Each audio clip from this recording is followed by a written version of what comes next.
नमस्कार. तुम्ही सुद्धा कोथिंबीर वापरल्यानंतर तिची देठं फेकून देता का? तर थांबायचं आणि ही चूक अजिबातही करायची नाही. कारण आज आपण या फेकून दिलेल्या कोथिंबीरच्या देठांपासून आणि 2 वाटी बेसन पासून कमालीची एक अत्यंत खुसखुशीत अशी रेसिपी बनवणार आहोत, जी आजपर्यंत नक्कीच खाल्ली नसेल. ही रेसिपी काय आहे आणि कशी बनवायची हे पाहण्यासाठी व्हिडिओ अजिबातही स्किप न करता पूर्णपणे शेवटपर्यंत बघा. चला, आजच्या आपल्या रेसिपीला सुरुवात करूया. त्याआधी मी ऐश्वर्या फूड गॅलरी अँड ब्लॉगमध्ये तुम्हा सर्वांचं मनापासून स्वागत करते. अजूनपर्यंत आपल्या चॅनलला सबस्क्राईब नसेल तर पटकन सबस्क्राईब करा आणि बेल आयकॉन देखील प्रेस करा. चला तर मग वेळ वाया न घालवता आजच्या आपल्या रेसिपीला सुरुवात करूया. चला, कोथिंबीर बाजारातून आणली की तिला स्वच्छ अशी धुवून घ्यायची. त्याची देठं आहेत ना, ती सुद्धा आपल्याला स्वच्छ अशी साफ करून धुवून घ्यायची आहे. त्याला बारीक छोट्या छोट्या आकारामध्ये चिरून घ्यायचं आणि त्यानंतर आपल्याला ही देठ आहेत ते आपल्याला मिक्सरच्या भांड्यामध्ये टाकून वाटून घ्यायचं.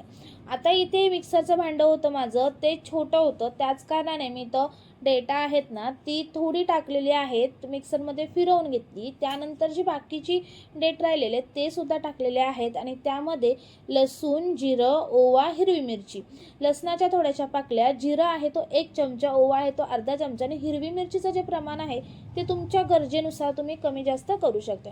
आता यामध्ये आपल्याला पाणी न टाकता हे वाटण आहे ना ते वाटून घ्यायचं आहे. तर फाईन असं मी हे वाटण आहे ते वाटून घेतलेलं आहे. आता यामध्ये आपल्याला 2 वाटी बेसन टाकायचं आहे, अर्धी वाटी एवढं तांदळाचं पीठ टाकायचं आहे. तांदळाच्या पिठामुळे ही जी रेसिपी आहे ना ती एकदम कुरकुरीत आणि खमंग अशी तयार होते. आता यामध्ये आपले घरगुती मसाले टाकायचे आहेत. तर यामध्ये मी टाकलेला आहे, मी नेहमी जो वापरते अग्रिकोळी मसाला तो 1 चमचा, लाल तिखट अर्धा चमचा, हळद टाकलेला आहे, चवीप्रमाणे मीठ टाकलेलं आहे, 1 चमचा गोडा मसाला आणि आपल्या इथं 1-1.5 चमचा एवढं तीळ टाकायचे आहे. आणि यामध्ये आपल्याला खूप सारी बारीक चिरलेली कोथिंबीर टाकायची. इथे मी स्वच्छ अशी धुवून कोथिंबीर बारीक चिरून घेतलेली आहे. आता ही कोथिंबीर टाकली की आपल्याला हे सर्व साहित्य आहे ना चांगलं असं एकजीव करून घ्यायचं आहे. आणि यामध्ये हिंग टाकायची मी विसरलेले, तर नंतर मी हिंग टाकलेलं आहे. तुम्ही या स्टेजला तुम्ही हिंगसुद्धा टाकून हे बॅटर आहे किंवा मग हे साहित्य आहे ना ते चांगलं असं मळून घ्यायचं. आता मळताना आपल्याला लक्षात ठेवायचं आहे की यामध्ये अजिबात पाण्याचा वापर करायचा नाही. कोथिंबीर चुरूनच आपल्याला हे पीठ आहे किंवा मग हे सगळं बॅटर आहे ते मळून घ्यायचं. आता इथे बॅटर मळताना मला थोडंसं नाही तर पीठ आहे ते कमी वाटत आहे, म्हणून मी इथे पुन्हा अर्धी वाटी एवढं बेसन पीठ घेतलेलं आहे आणि पुन्हा एकदा चांगलं असं मळून घेणार आहे. हे बेसन पीठ आपण वरून टाकलेलं आहे ते सुद्धा चांगलं असं यामध्ये मिक्स झालं पाहिजे, असंच आपल्याला हे पीठ आहे ते मळून घ्यायचं आहे. चला, ह्या बॅटरचा मस्त असा मिक्स करून मी तो गोळा तयार करून घेतलेला आहे. आता त्यातूनच आपल्याला थोडंसं हाताला तेल लावायचं आहे आणि बॅटर घेऊन त्याचा व्हिडिओमध्ये दाखवल्याप्रमाणे आपल्याला इथं रोल करून घ्यायचा आहे. रोल जास्त मोठा पण नाही झाला पाहिजे, म्हणजे जाड पण नाही झाला पाहिजे आणि बारीकसुद्धा नाही झाला पाहिजे.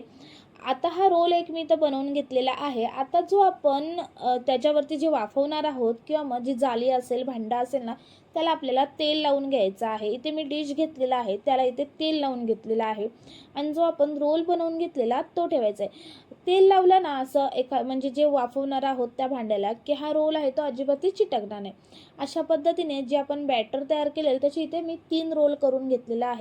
लगेच आपल्याला हे रोल आहेत ना ते वाफवून घ्यायचे आहेत. तर इथे ना मी तीळ लावायची विसरलेले, वरून तीळ जे लावतात ना ते तीळ लावायचे विसरलेले.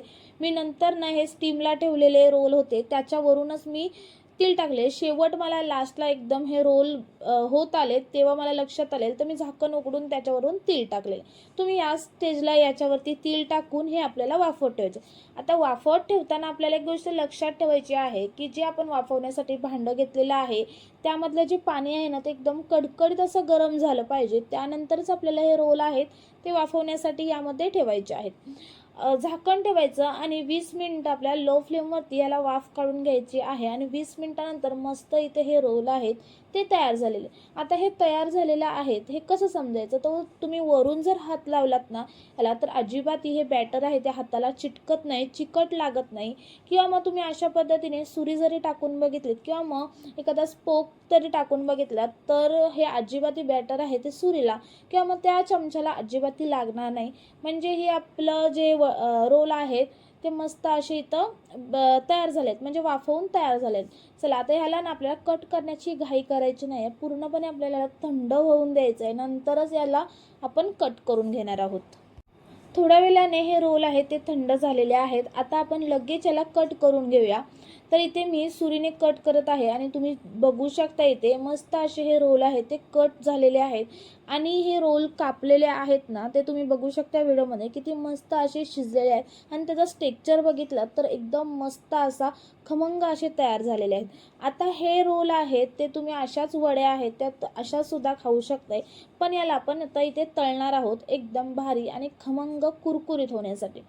तर यासाठी मी तव्यामध्ये तेल टाकलेलं आहे आणि त्यामध्ये थोडंसं ते तीळ टाकणार आहे, कारण आपण ना वरून तीळ लावले नव्हते याला, किंवा मग मी जे लावलेले ना ते लास्टला लावलेले, तर मी ते कापताना तीळ होते ते पडलेले आहेत, जे लावलेले तीळ होते ते. तर आता मी ते थोडेसे तीळ टाकलेले आहेत आणि लो टू मीडियम फ्लेमवरती ह्या वड्या आहेत त्या तेलामध्ये टाकून आलटी पालटी करून खमंग अशा कुरकुरीत किंवा मग थोडासा त्याला ब्राऊन रंग येईपर्यंत, थोडासा डाग लागेपर्यंत इथे तळून घेतलेले आहेत. तर तुम्हाला ही कोथिंबीरच्या देठांपासून नवीन कल्पना कशी वाटली मला कमेंट्स करून नक्की सांगा. आणि हो, चॅनेलवरती जर नवीन असाल तर पटकन सबस्क्राईब करायचं अजिबातही विसरू नका.